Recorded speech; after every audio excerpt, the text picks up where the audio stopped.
I think Ruto is a talented liar, but if there's one thing he isn't a fool. I say this because while in Mandera, the commander-in-chief attended a rally, and as Aden Duale was talking, a balloon exploded and Ruto stood up to run. Let's have a look at this. Assalamu ala ashrafil anbiya wal mursalin, Sayyidina Muhammadin wa ala ali wa ashabi ajma'in.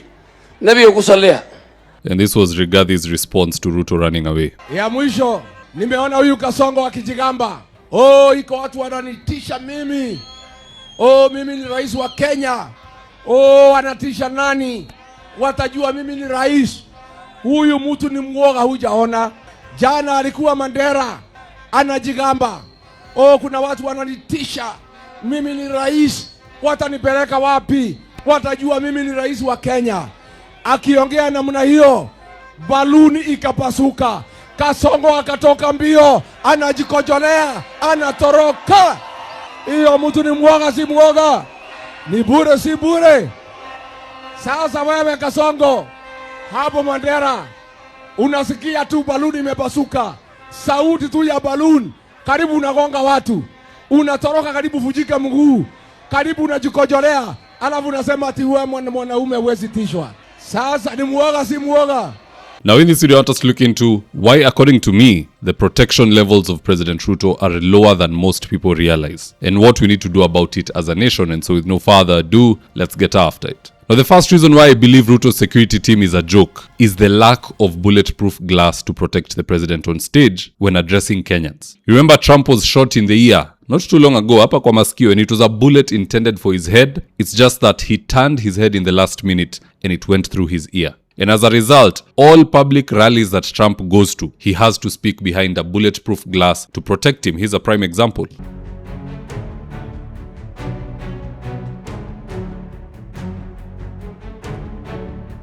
Meanwhile, any stage Ruto sits on, it's usually an open market. Anything goes. Second reason why Ruto's security is a joke is the fact that he usually just stands on top of a vehicle while surrounded by 10,000 unscreened Kenyans. What if one of them is a militia? You know, last time alirushiwa kiatu na ikamgonga uso. Successfully. In fact, here's the image.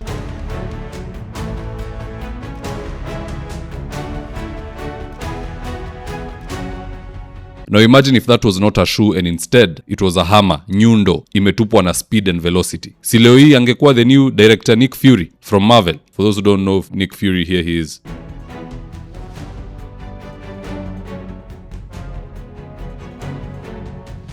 And you know, the funny part in all this is that during holidays like Mashujaa Day and so on, that's the only time they'll place the president in a bulletproof vehicle designed to give speeches. Ile gari huwa anapanda akisalimia wa Kenya hivi, anasalimia wa Kenya, and all around him is bulletproof glass. Why can't they use that during public rallies? For those who don't know the vehicle I'm talking about, here it is.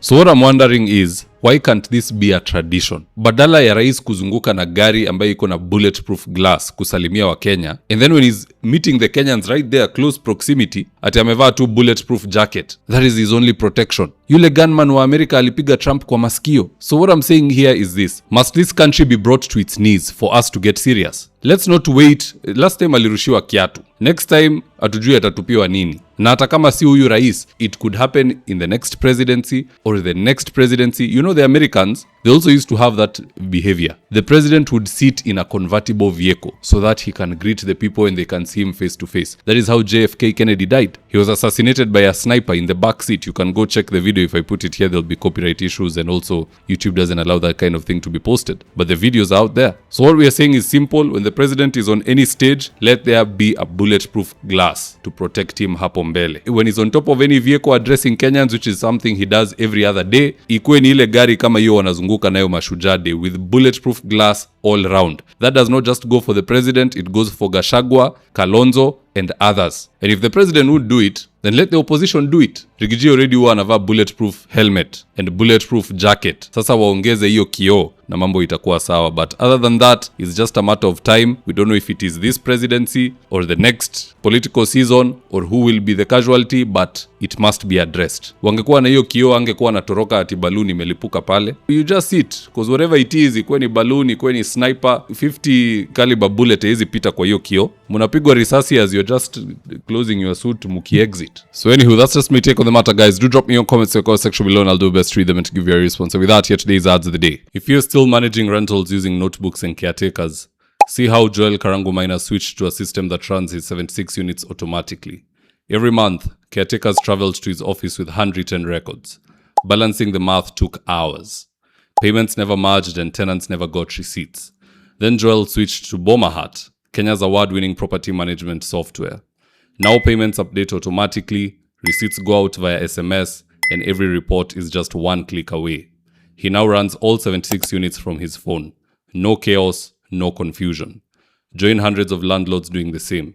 Right now, I'm with my team headed to a client's house in Ruto for consultation. That is to take measurements of the windows, go through our catalog with the client, and then once they decide on the color and the fabric they want, we'll get busy sewing, and at long last, the curtains installation will be on us. So if you're looking for curtains, shears, curtain rods, curtain accessories, reach out to Phoenix Curtains and Interior Decor and we will sort you out. Call us on 0724 414153. If you're here for the first time, please go on and hit the subscribe button. And if you're watching for a different platform, just head on over to YouTube, search for David Wafula, hit the subscribe button. You're going to be getting a ton of content of this nature. If politics is something you're passionate about, this is definitely the one channel that you really need to subscribe to.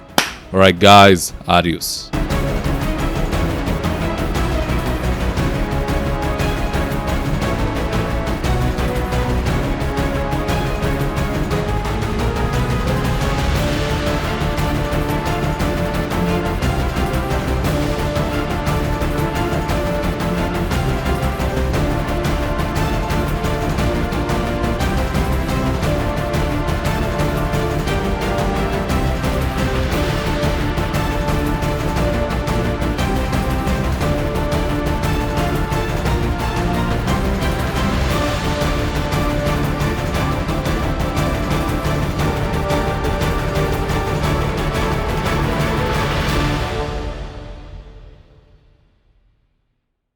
Thank you for choosing David Wafula as your primary news platform.